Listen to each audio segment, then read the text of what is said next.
तो किसी ने मेरे बैंक अकाउंट में ऐसे फ्रॉड पैसा डाल दिया, तो मेरा पूरा बैंक अकाउंट ख़त्म हो गया। मेरा यूट्यूब चैनल भी उसी की वजह से ही डिलीट हो गया, एक यूट्यूब चैनल। और मैं आपको इस वीडियो में बताऊंगा मेरे साथ क्या हुआ है। मेरा लगभग 3 या 4 बैंक अकाउंट बंद हो चुका है, और मैं कैसे उसको मतलब सारा बैंक अकाउंट मैंने खोल दिया है।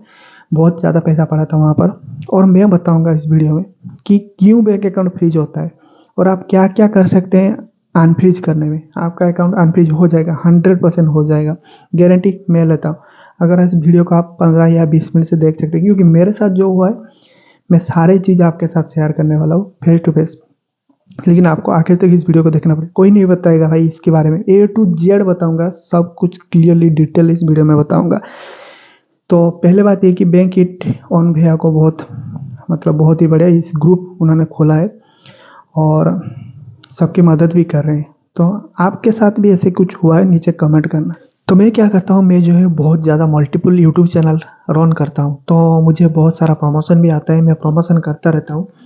और यहाँ पर मैं कुछ इनकम करने के लिए बहुत कंपनी के साथ काम भी करता हूँ, और वो मुझे पैसा देते हैं, और यहाँ पर मैं उनका प्रमोट भी करता हूँ। ये हर यूट्यूबर करते हैं, तो मैं भी वही चीज़ करता हूँ। लेकिन मेरे साथ हुआ क्या, सिर्फ मैं 2016 से यूट्यूब चला रहा था, तो सब कुछ सही चला था। लेकिन 2021 में मुझे बहुत ज़्यादा प्रमोशन मिलने लगा। जैसे कि क्रिप्टो करेंसी में प्रमोशन में पैसा मिलने लगा, जो रमी एप्लीकेशन में प्रमोशन का पैसा आने लगा, कॉलर पटिशन में भी आने लगा बहुत सारा प्रमोशन। तो मैं क्या करा, आंख बुझ के प्रमोशन करता रहा, और वो मुझे पेमेंट मेरा बैंक अकाउंट में करते रहते थे, ठीक है। तो मेरे साथ हुआ क्या 2016 में, तो ऐसे हुआ मतलब एक दिन मुझे पहले फेडरल बैंक में FI में ऑनलाइन अकाउंट खोला था। तो उसमें एक नोटिस आया, मैं इस मतलब खा रहा था, और पेमेंट करते वक्त मैंने यहाँ पर बारकोड स्कैन करा, तो मेरे अकाउंट से पैसा नहीं जा रहा था। तो मुझे मुझे पता नहीं था ऐसे कुछ हो सकता है मेरे साथ। तो मैं क्या करा, तो देखा तो पैसा नहीं जा रहा था बहुत ज़्यादा। ऐसे मैं फिर से ट्राई करा, मेरे अकाउंट में लगभग उस समय 3,40,000 के करीब। तो मैं A to Z आपको सारे चीज़ क्लियरली ट्रांसपेरेंट के साथ बताऊंगा, ठीक है। तो यहाँ पर लगभग 3.5 लाख, 3,30,000 की 40,000 ऐसे कुछ पड़ा हुआ था। तो मुझे बैंक वाले ने बोला तुम्हारे बैंक के अकाउंट के ऊपर एक साइबर केस हुआ है। तो मतलब मैं पहली बार सुना, वो मेरा दिमाग मतलब काम करना बंद गया, मतलब मेरा ब्लड प्रेशर हट गया। मुझे लगा कि मैं वही गिर जाऊंगा, क्योंकि हम मिडिल क्लास से हैं, तो इस हमें ऐसे पुलिस का नाम सुनते ही हमारा पसीना आ जाता है, ठीक है। तो लेकिन मैं क्या करा, बहुत ज़्यादा कॉल किया, उन्होंने बोला कि यहाँ तेलंगाना से आपका साइबर सेल ब्लॉक हुआ है। तो मैं क्या करूँ उस समय, मुझे कोई भी मतलब कुछ भी मुझे दिमाग में ऐसे बात नहीं हूँ, तो हिंदी थोड़ा लो है मेरा। तो मतलब क्या करूँ उस समय, मेरे मेरे दिमाग में कुछ नहीं आ रहा था क्या करूँ। तो इसीलिए वो उन्होंने बोला कि आपको तेलंगाना साइबर सेल से एक NOC लाना होगा, और उसके बाद हम आपका अकाउंट अनफ्रीज कर सकते हैं। तो मैंने FI खोला था फेडरल बैंक जो फिजिकल बैंक है, तो उन्होंने साफ मना कर दिया। आप ऑनलाइन भी ही, जैसे कि नियो करके ऐसे कुछ उनका था, तो उनसे कॉन्टैक्ट करना होगा, और जो NOC लाना होगा। तो फिजिकल बैंक जो था मतलब ऑफलाइन में, वो कुछ हेल्प नहीं करे। तो मैंने कॉन्टैक्ट करता रहा। तो इस समय मुझे पुलिस को भी कॉल करने से भी डर लगता था, क्या बोलूँ उनको, क्या करूँ। तो उन्होंने क्या करा, मतलब मैं पुलिस को कॉल करा, और बहुत इंटरनेट में सर्च करके उनका नंबर निकाला। तो उनका मैं तो पहले क्या करता था, उनका ईमेल आईडी मुझे मिला था, फेडरल FI वालों ने मुझे दिया था। उनको हर रोज मेल करता रहा, हर रोज मेल करता रहा डॉक्यूमेंट के साथ, क्योंकि सिर्फ 550 रुपये के लिए मेरे अकाउंट बंद हुआ था। मेरे अकाउंट 550 रुपये के लिए मैंने 5,000 एक रम्मी एप्लीकेशन का प्रमोशन किया था, उन्होंने सीधा मुझे 5,000 रुपया पैसा भेजा था मेरे अकाउंट में। उसके बाद 550 रुपये के लिए मेरा अकाउंट ब्लॉक हो गया था। तो मैंने उसी बोला कि आप 550 होल्ड कर लो, मेरा सारे अकाउंट मतलब अनफ्रीज कर लो। मेरे अकाउंट में बहुत ज़्यादा पैसा पड़ा था, लेकिन उन्होंने नहीं मान रहे थे कि NOC लाना होगा। तो मैंने क्या करा, मतलब कॉल करा तेलंगाना पुलिस को। तो उन्होंने जो केस पे इंचार्ज ऑफिसर था, तो उनका नंबर दिया, उनको मैंने कॉल करा। वो हिंदी सुनने के लिए रेडी ही नहीं थे। वो बोले थे कि तेलुगु में बोलो, कन्नड़ा में बोलो, या फिर आप इंग्लिश में बात करो। तो मेरा इंग्लिश इतना नहीं था, तेलुगु कन्नड़ा तमिल मुझे आता नहीं था। और वो उड़िया और हिंदी सुन नहीं रहे थे।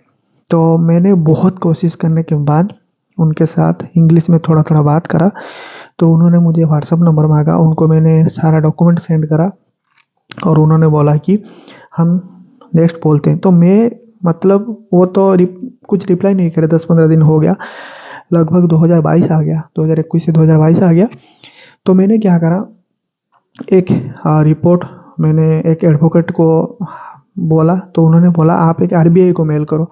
तो मैंने एक आरबीआई को भी मेल करा। उसके बाद वो मेल को मैंने फिर से फॉरवर्ड करा तेलंगाना, जो उनका स्क्रीनशॉट मैंने डाला ट्विटर पे और उनको फॉरवर्ड भी करा, जो उनका मेन कमिश्नर पुलिस होता है उनको भी। तो उन्होंने मतलब भाई रिप्लाई दिया और रिप्लाई देने के बाद लगभग 3 महीने या 4 महीने के बाद मुझे एक मैसेज आया कि केवाईसी के लिए फेडरल बैंक से। तो उनको मैंने केवाईसी दिया, एक ऐसे लिख के होल्ड करके मैंने उनको केवाईसी दिया और केवाईसी देने के बाद वो 550 रुपया होल्ड करके सारे अकाउंट रिलीज कर लिए। उसके बाद वो तो हो गया, मुझे एक एक्सपीरियंस आ गया कि क्यों ब्लॉक होता है। और उस एक दिन फिर से मेरा स्टेट बैंक में 3000 रुपया लिन लग गया और उन्होंने 3000 रुपया लिन लग गया। उन्होंने फिर से मुझे बोला कि आओ केवाईसी करो। केवाईसी दे के आया, लेकिन वो खुल नहीं रहा था। लेकिन मुझे पता चल गया था कि कैसे कुछ करना है और उनको खोलना कैसे।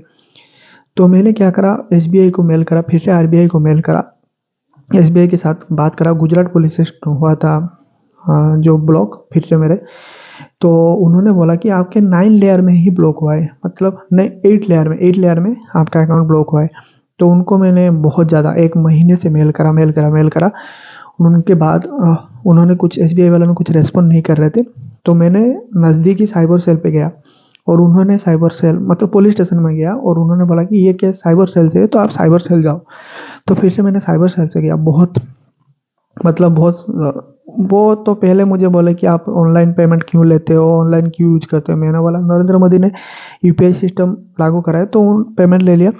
वो 3000 रुपया मैं पहले मेरे एक अकाउंट में लिया था प्रमोशन करके, वो मैंने स्टेट बैंक को ट्रांसफ़र कर लिया था। जो मेन अकाउंट में लिया था वो तो होल्ड नहीं हुआ था, लेकिन एसबीआई वाला ने होल्ड कर लिया। तो उन्होंने क्या करा, साइबर सेल ने गुजरात पुलिस को कांटेक्ट करा और कांटेक्ट करने के बाद कुछ लिए, घूस भी लिए। तो मैं वो बोल नहीं सकता, लेकिन मैं उनको कुछ घूस दिया, रियलिटी में बताता हूँ। तो मैंने उनको कुछ पैसा दिया और उसके बाद उन्होंने कुछ रेस्पॉन्स करा और 6-7 दिन बाद मुझे फिर से बुलाया और बोला कि आपको हम एक लिखित में देना पड़ेगा कि जो अमाउंट होल्ड हुआ है, अगर फ्यूचर में कुछ प्रॉब्लम होता वो जिम्मेदारी मेरी। तो मैंने एक लिख के दिया। लिख के देने के बाद 3000 रुपये के लिए तो उन्होंने गुजरात साइबर सेल को फॉरवर्ड किया और कुछ दिन बाद मुझे एनओसी मिला और लगभग वो 2 महीना हो गया। एनओसी लेके मैं एसबीआई अकाउंट में मतलब एसबीआई पे गया। उसके बाद उन्होंने बोला कि इधर कुछ नहीं हो सकता, आप फिर से मेल करो। तो उन्होंने एक मेल आईडी दिया, मेल करा और कुछ दिन बाद मुझे मेल आया कि आपका केस रिजॉल्व हो चुका है, टिकट आईडी, ये आईडी, वो आईडी। और मैं देखा कि 3000 लोग पहले तो 3000 होल्ड करके मेरे अकाउंट चालू कर लिए और कुछ दिन बाद मैंने उनको फिर से मेल किया कि वो 3000 रुपया होल्ड भी कैसे हटाना है। तो साइबर सेल ने बोला कि आपको जो एनओसी था फिर से देना पड़ेगा। तो मैं बोला कि मैंने तो दिया था। तो उन्होंने बोला आपको फिजिकली एनओसी देना पड़ेगा।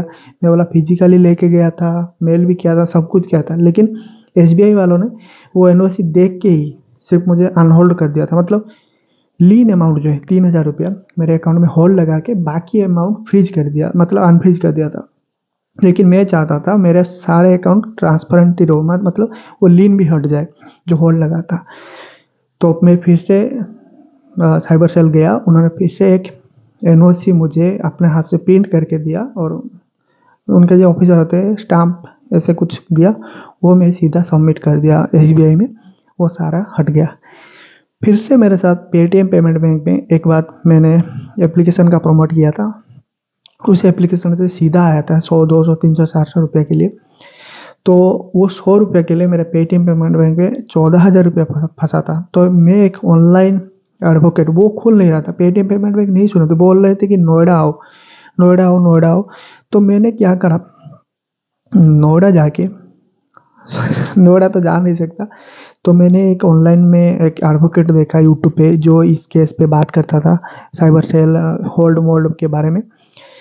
तो उन्होंने मतलब अ, उन्होंने बोला कि 25,000 के लगभग फी लगेगी। मेरे अकाउंट में 14,000 के समथिंग पड़ा था, तो 14,000 हटाने के लिए मुझे 25,000 देना पड़ेगा। और मैं बोला कि मैं फिर से अपनी तरफ से कोशिश करता हूँ। ईमेल, कॉल जहाँ पे ब्लॉक लगा है उनको कॉल, कुछ नहीं हुआ।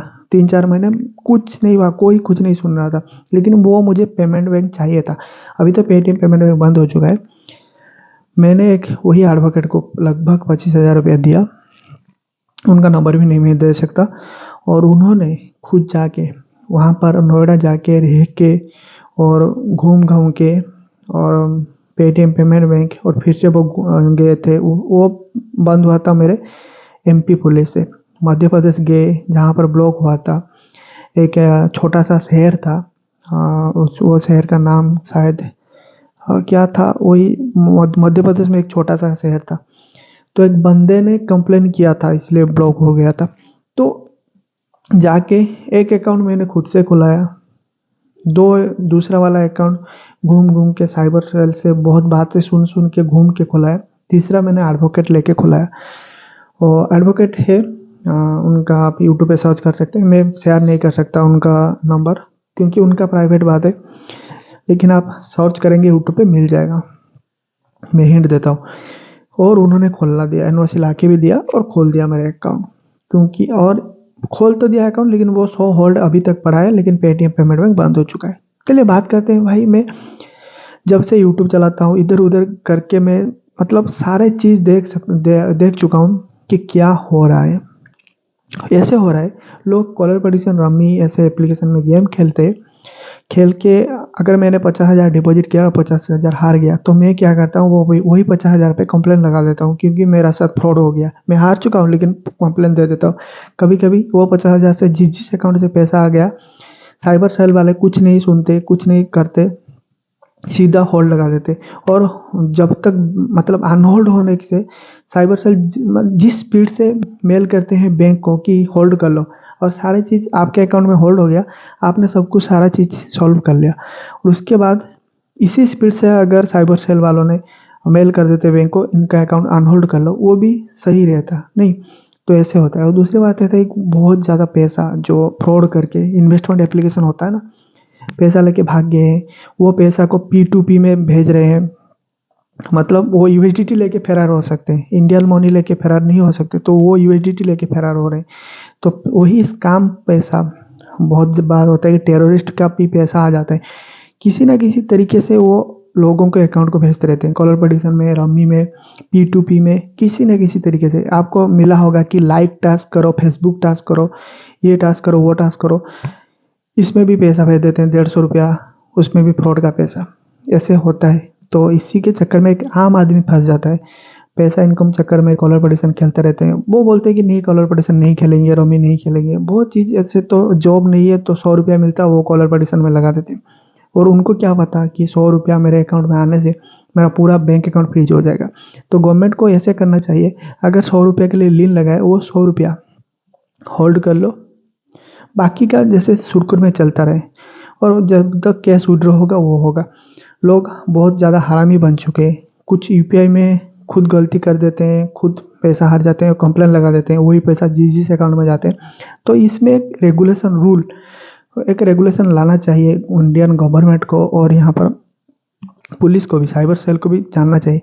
अगर बैन करना है तो कॉलर पटिशन साइट को सीधा बैन करो, किसी लोगों का बैंक अकाउंट नहीं। जिनके पास तो करोड़ करोड़ पैसा है कॉलर पटिशन में लेके बाहर चले जा रहे हैं, मतलब फंस रहे हैं हमारे जैसे आम आदमी। तो ऐसे होता है, ठीक है। तो आप अगर अपना अकाउंट खोलना चाहते हो, अपनी ही तरफ से पूरी कोशिश करो भाई, खुल जाएगा, किसी को पैसा देने की जरूरत नहीं पड़ेगा। मेल करते रहो, आरबीआई को मेल करो, बैंक को मेल करो। और अगर छोटा सा अमाउंट के लिए फंसा हो, अगर आपके पास लाखों पैसा फंसा हो, जैसे कि आप बैंक रेंट देते हैं, ये रेंट देते हैं, तो उसमें फंसा हो तो आप फंस जाएंगे। किसी को बैंक में रेंट में मत देना 5,000 10,000 के लिए, किसी को भी बैंक नहीं देना। क्या हो सकता है, किसी का भी पैसा किसी का भी अकाउंट में आ सकता है, वो टेररिस्ट का पैसा हो सकता है, बहुत कुछ ज़्यादा परेशान में आ जाते हैं। लेकिन आप अगर ऐसे ही कोई ट्रांसफ़र कर दिया तो आप टेंशन मत लो, अपने हिसाब से कोशिश करो। 100 रुपया के लिए होल्ड पड़ा है तो आप मेल करते रहो, बैंक को मेल करो, आरबीआई को मेल करो, जिस पे होल्ड पड़ा है उनको मेल करो, बिना डरे उनको कॉल करो, सब कुछ बताओ इधर उधर। और जब भी कोई कलर पटिशन वजह से आपका फ्रीज लगा हुआ है, सब कुछ का स्क्रीनशॉट, स्क्रीन रिकॉर्डिंग रखो, क्योंकि कॉलर पटिशन वाला क्या करते हैं, आपका सब कुछ ट्रांजैक्शन हिस्ट्री उड़ा देते हैं। तभी आप बैंक वालों को या फिर पुलिस वालों को बता नहीं सकते कहाँ पर पैसा है, कहाँ पर उड़ा। आशा करता हूँ आपको हेल्प मिलेगा। अगर कुछ भी डाउट हो मुझे नीचे कमेंट करना। भाई मैं खुद सालों सालों से इधर उधर साइबर सेल, पुलिस स्टेशन, गाली खा के, भाई मेरा कोई भूल नहीं था, गाली खा के भी मैं यहाँ पर आया हूँ बहुत ज़्यादा। तो आप खुद कोशिश जब तक नहीं करोगे, बैंक अकाउंट कोई भी खोल नहीं सकता, कोई भी। बस इतना ही।